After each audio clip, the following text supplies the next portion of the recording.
সবাইকে নমস্কার জানিয়ে বলছি, প্লিজ দয়া করে কেউ কাউন্টিং এজেন্টরা এবং প্রার্থী ক্যান্ডিডেটরা তারা ভোটিং এলাকা ছেড়ে আসবেন না। স্ট্রং রুমে যেখানে কাউন্টিং হচ্ছে, মানে সেন্টারে, সেখান ছেড়ে কেউ আসবেন না। এটা বিজেপির প্ল্যান। প্রথম 2-3 রাউন্ডে আমি কালকে থেকেই বলছি যে ওদেরগুলো আগে দেখাবে, আমাদেরগুলো পরে দেখাবে।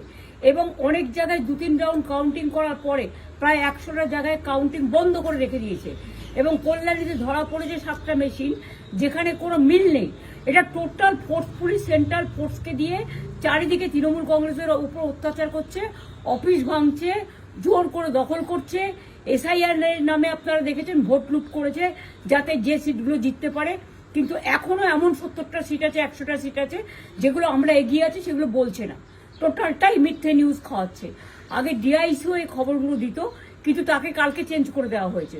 টোটালটাই ইলেকশন কমিশন নিজের ইচ্ছে মতো খেলছে, এবং সাথে কেন্দ্রীয় বাহিনীকে নিয়ে।